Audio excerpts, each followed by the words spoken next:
Praise lord అండి. మన ప్రభువును రక్షకుడును యేసుక్రీస్తు నామానికి మహిమ కలుగును గాక. ముందుగా నా హృదయపూర్వకమైన వందనాలు తెలియజేస్తున్నాను. బాగున్నారా? నేను బాగున్నాను. మరి ఈ రీతిగా మీ ముందుకు రావడానికి కారణం ఏమిటి అని మీరు ఆశ్చర్యపోతున్నారా? భయపడాల్సిన అవసరం ఏమి లేదండి. ఎందుకంటే మనమందరమే దేవుని యొక్క పరీక్షలో ఉన్నవారమే. మనమందరమే కొద్దో గొప్ప ఏదో ఒక విధంగా ఏదో ఒక రీతిగా మనం యొక్క దినచర్యలో ఒక రోజుకి మరి 24 hours 24 గంటలు ఈ యొక్క 24 గంటల నిడివిలో ఈ సమయంలో ఈ టైంలో ఎక్కడోకక్కడ దేవునికి మరి మనము ఆయన యొక్క పాదాలను వదిలిపెట్టి ఏదో ఒక రీతిగా ఏదో ఒక పూర్వకాన మనము ఆయనని వదిలిపెట్టి వెళ్ళిపోయే పరిస్థితి. మనము ఎంతగా ఎలాగ ఉన్నాము అనేది మనం చూసుకుంటే, మనము అసలుకి భూమి మీదకి ఎన్ని నిమిత్తము తేబడ్డామని మనం గుర్తించినట్లయితే, మనము ఎన్ని నిమిత్తము తేబడ్డాము? అసలుకి ఉనికిలే లేని మానవుణ్ణి ఎందుకు తీసుకొచ్చాడు? అమ్మా నాన్న తలంపులు లేము, బంధుజనంగా తలంపులు లేము, మరి తోడబుట్టిన వారి తలంపులు లేము. ఎందుకంటే మా తమ్ముడు వస్తాడు, మా అమ్మకి తమ్ముడు పుడతాడు, చెల్లెలు పుట్టదు అని మరి మన యొక్క ముందు సహోదరులు తలంతుల్లో మనం లేము. అందుకు మాట్లాడాను. అమ్మా నాన్న తలంపుల్లో లేము. మరి ఎలాగ నువ్వు చేయబడ్డావు, ఎందుకు చేయబడ్డావు అనేది మనం చూసుకుంటే, మనము దేవుని తలంతుల్లో ఉన్నాము. ఎందుకున్నాము? ఆయన తలంతుల్లో మనం ఎందుకు వచ్చాము అనేది మనం చూసుకుంటే, దేవుడు భగవంతుడు ప్రభువైన యేసుక్రీస్తు ఆయనలో ఆయన స్వరూపమందు ఆయన పోలిక చొప్పున మనల్ని ఆయనలో కలగజేసుకున్నాడు. ఎందుకు కలగజేసుకున్నాడు? అసలుకి ఉనికిలో లేని వారిని తేటమెందుకు? ఉనికిలో లేని మనల్ని తేటమెందుకు? ఈ బరువులు, ఈ బాధ్యతలు, ఈ యొక్క ధర్మాలు మన మీద మోపటం ఎందుకు?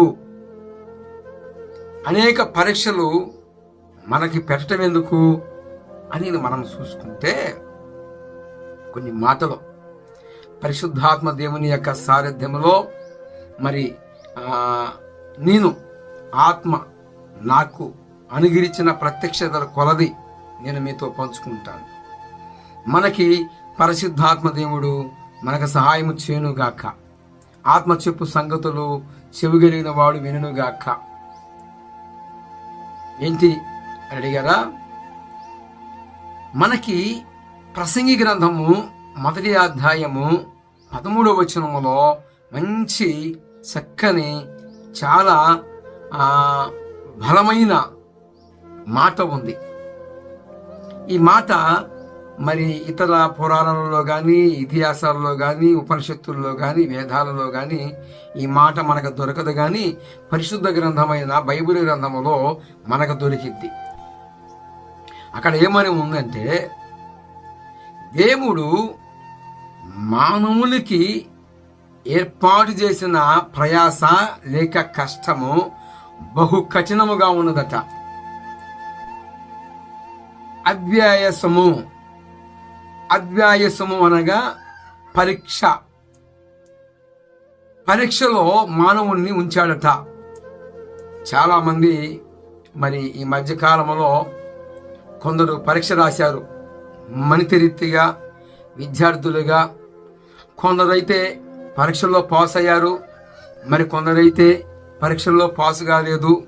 మరి వారి యొక్క కుటుంబంలో మరి వారి యొక్క ఫాదర్సు, వారి యొక్క మమ్మీ మరి అనేక రకాలుగా మాట్లాడుతున్న వారు ఉండవచ్చు, లేదు తన యొక్క బిడ్డలు మరి ఎక్కడన్నా ఏమన్నా ఇబ్బంది అవుతారేమో అని చెప్పి వారిని మరి మరుగు చేసుకొని పోనీలే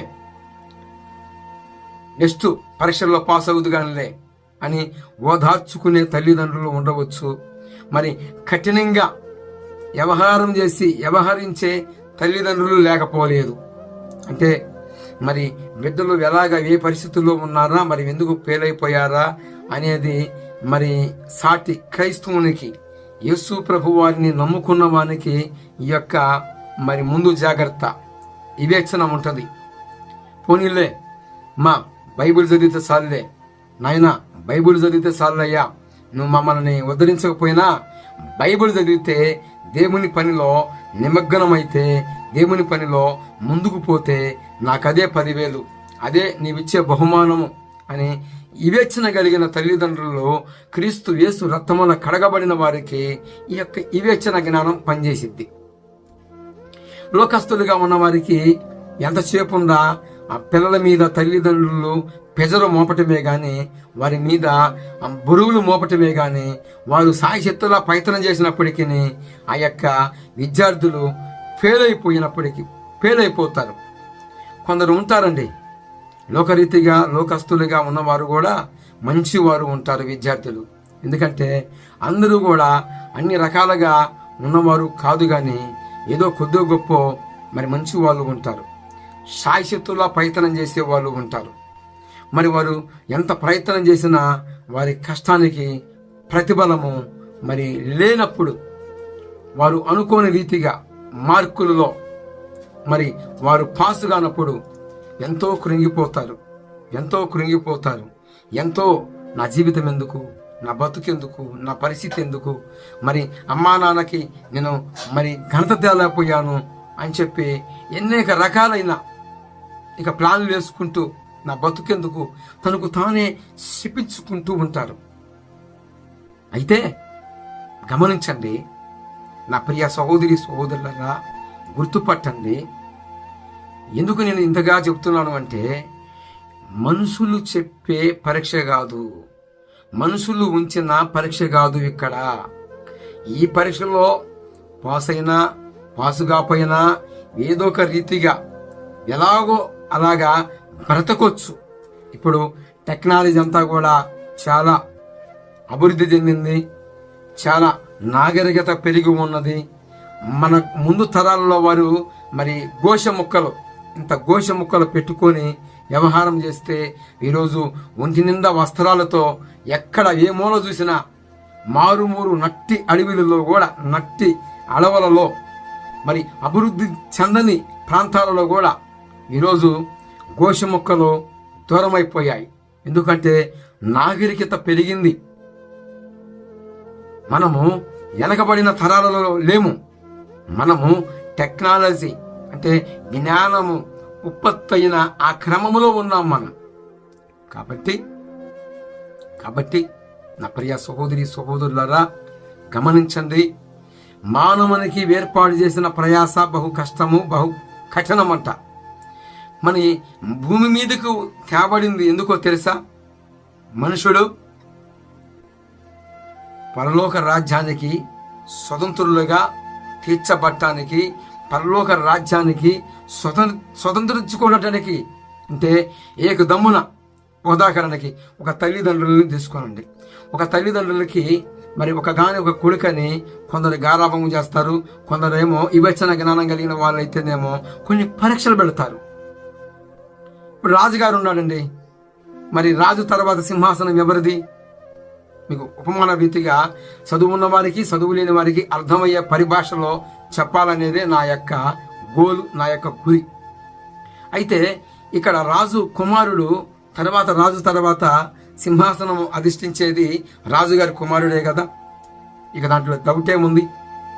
కానీ రాజుగారి యొక్క కష్టము, ఆ యొక్క అనేక పర్యావములు, ఆయన ఎదుర్కొంటున్న యుద్ధ నైపుణ్యము, ఆయన తన యొక్క సంస్థానములో ఎన్ని మరి ప్లాన్స్ సేధించాడో, ఎన్ని మరి కుతంత్రాలని సేవించాడో అనేది తన కుమారుడికి తెలియకపోతే, ఏ కష్టము తెలియకుండా ఒక రెప్పపాటులో సింహాసనం మీద కూర్చోబెట్టి అతనిని పట్టాభిషేక్తునిగా ప్రకటిస్తే ఆ రాజ్యం ఏమైపోయింది? ఆ రాజ్యము అగోగతి పాలైపోయింది. ఆ రాజ్యము చిన్న భిన్నమైపోయింది.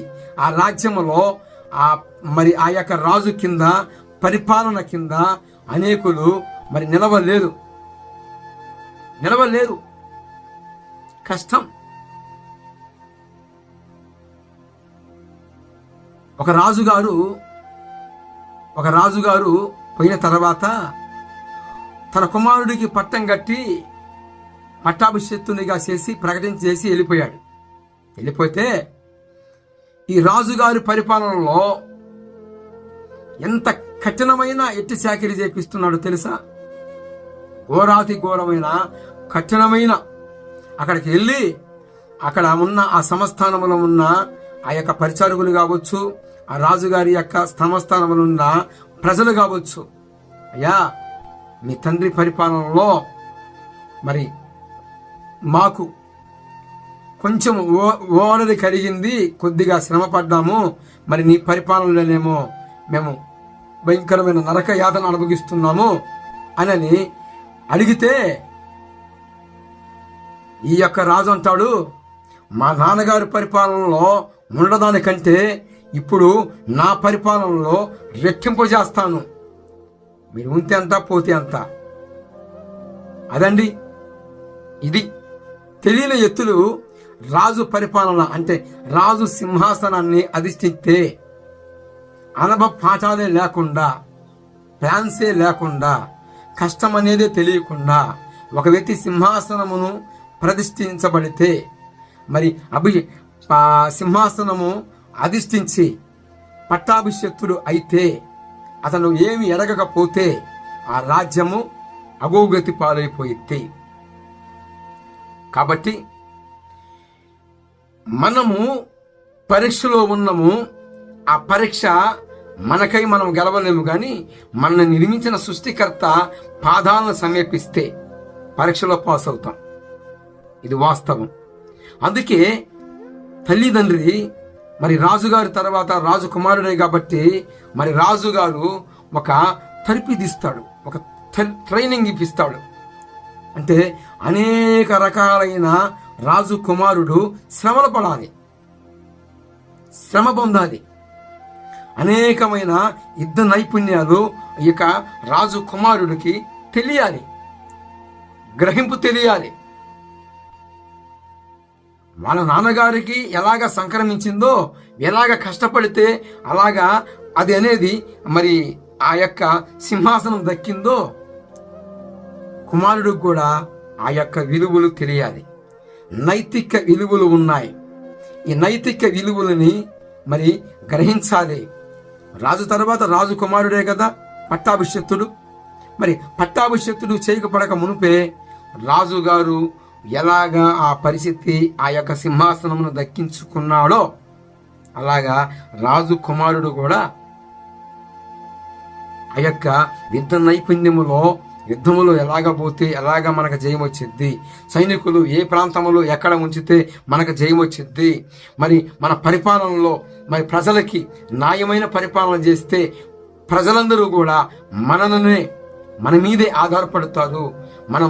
మనం ఉన్నాము అంటే ప్రజలకి న్యాయమైన పరిపాలన చెయ్యాలి అనేది ఒక అనుభవ పాఠాలు నేర్చుకుంటే తప్ప రాజకుమారుడికి అంతుపట్టదు. అలాగని రాజుగారి దగ్గరుండి చేపించేది కాదు. ఎందుకంటే రాజుగారు ఒక గురుకులములో ఒక గురువు దగ్గర రాజు కుమారుణ్ణి పంపించి ఆ యొక్క గురువు గారికి, ఆ గురుకులములో చెప్పే ఆ గురువు గారికి వార్నింగ్ ఇచ్చి వస్తాడు. నా బిడ్డ నా తర్వాత సింహాసనము అధిష్ఠించబడాలి, పట్టాభిషేక్తుడు పట్టాభిషేక్తుడి కావాలి అంటే అతనికి కావాల్సిన ట్రైనింగ్ అంతా కూడా నువ్వు పూర్తి చేయాలి. నేను దగ్గరున్నాను. ఎందుకంటే మరి ఆ ట్రైనింగ్లో మరి అనేక రకాలైన శ్రమలు, కష్టాలు, విరుకులు, ఇబ్బందులు ఉంటాయి కాబట్టి వాడిని నేను శ్రమ పెడుతుంటే నేను చూడలేను. కాబట్టి నేను నా బిడ్డని అప్పజెప్పిపోతున్నాను. ఎలాగా తీర్చిదిద్దుతావో నీ ఇష్టానికి వదిలిపెట్టిపోతున్నాను. మరి పట్టాభిషక్తుడిగా నేను నా బిడ్డను చూడాలి.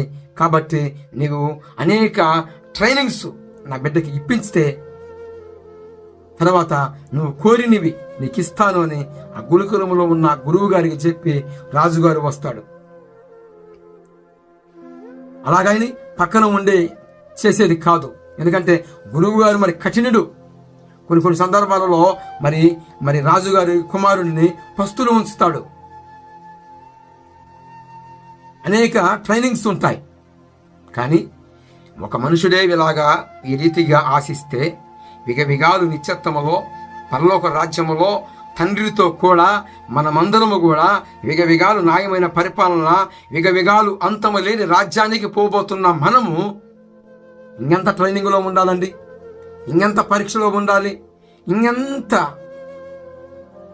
పరీక్షలో ఉండాలి. ఒక మనుషుడే ఇంతగా పరీక్ష పెడితే మరి మనకి సృష్టికర్త ఎంత పరీక్ష పెట్టాలి కదా, వాస్తవం కదా. ఒక రాజుగారు ఒక గురుకులములో వదిలిపెట్టి తన కుమారుని వదిలిపెట్టి అనేకమైన ట్రైనింగ్స్ నా బిడ్డకి బోధించు అని చెప్పి వస్తే మరి రాజాది రాజు కుమారులుగా మనము తీర్చబడబోతున్నాం. మనము దేవుని స్వరూపమందు దేవుని పోలికలో ఉన్న మనము ఇంకా విగవిగాలు పరలోక రాజ్యములో నిత్యత్వములో విగవిగాలు క్రీస్తుతో కూడా పరిపాలన చేయబోతున్నాం. ఆ రాజ్యానికి మనము వారసులుగా తీర్చబడ్డాం. మరి అలాంటి ఆ రాజ్యానికి పోతున్న నీకు పరీక్ష ఉండదా? అలాంటి రాజ్యానికి పోతున్న నీకు కష్టాలు కలగవా? దుఃఖాలు, వ్యాధులు, బాధలు, అనేక రకాలైన పరీక్షలు నీకు కలగవా? కలుగుతాయని చెప్పి క్రీస్తు యేసుని వదిలిపెట్టి మనలా లోకరీతిగా జీవిస్తున్నావు ఓ మనిషి, ఇకనైనా మారు మనసు పొంది ప్రభు పాదాలు పట్టుకున్నట్లయితే నిత్యత్వములో నువ్వు కూడా ముందుగాక. కాబట్టి మనము భూమి మీదకి తేబడినందుకు పరీక్ష కోసము. మన పరీక్ష పాసు అయితే మోక్షానికి విగవిగాలు తండ్రి యొక్క సింహాసనం మీద నీవు నేను ఆసీనులుగా మార్చబడతాం. కాబట్టి ఈ మాటలో మీ హృదయములో నీరుగట్టి పలప చేయబడును గాక.